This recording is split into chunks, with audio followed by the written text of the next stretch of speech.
Gurmeet Chadha is with us, Managing Partner and CIO at Complete Circle. Gurmeet, good morning. Good to have you with us here. How important an issue will this be? Because if you go by line, there's not that much trade exposure to the US, right?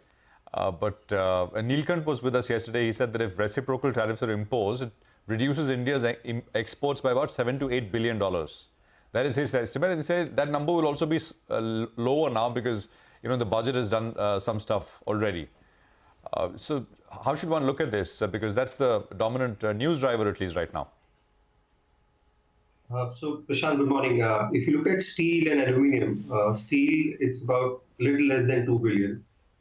Aluminium, actually, I think would be 300 or 400 billion. So, in terms of quantum, it isn't much. But it's just the sentiment, right? The incremental uncertainty around it, and market hates uncertainty. Once you quantify the impact, I think that's when probably market realize the fears are more than what it is warranted.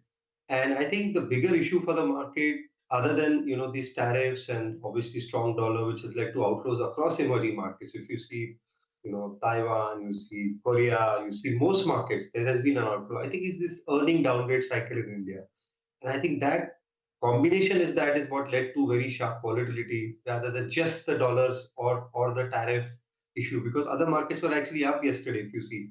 So my sense is once the market gets sense that the earning down cycle is done, and we are now looking at a slightly uptick in economic activity in terms of better macro indicators like some PMI numbers, better GST collections, slightly better earnings. I think that's when I think probably market will stabilize. So I think the key to here is to watch what is in our control, which is the earnings we track, the companies we invest in, and I think this week is critical. The Prime Minister visiting US, as you rightly said, my sense is that overall number of 30-40 billion with some dominance of service exports, I think India should be able to handle versus countries who have 300, 400, 500 billion dollars deficit. Yeah, no, Gurmeet, it's entirely, I think what we're seeing out is a classic play of emotions in the Indian market.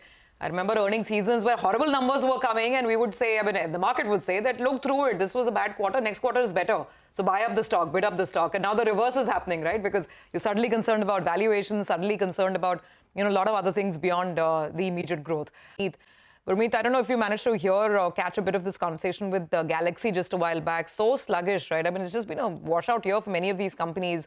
Galaxy in particular, they're dependent on domestic demand picking up. I don't know if you have a view on this one or anything else in chemicals. Some of the companies, like SRF, for instance, I remember, some of them reported some green shoots this quarter. But anything that you like? Yeah, so we actually a couple of them. And chemicals have been battered now for more, I think, couple of years. So you've got to pick them when they're at the cyclical lows. Also, I think China was sensing tariffs coming, so they've been also dumping a lot. Which obviously would lead to getting reflected in terms of inventories, prices, margin. What we saw in Galaxy commentary also. I think one space we like in this is a bit of chemicals and bit of recycling is something like, for example, JG Chemicals, which got listed last year. They are into zinc oxide, and that basically goes into tires. And then they are also trying to get into electronics and ceramics and more end users like pharma. So it's a bit of a consumption play, and tire basically again being a discretionary play. They were doing 30-40 crores back. In H1, they have already done 33 crores as we speak. And they're doing a lot of different grades of zinc. They are recycling as well. So it's a bit of a more zinc recycling play. Cash on the balance sheet, almost 130-140 crores. And we are looking at some more names, here where, that the end use could be consumer discretionary and some a bit of recycling things which actually are solving a problem.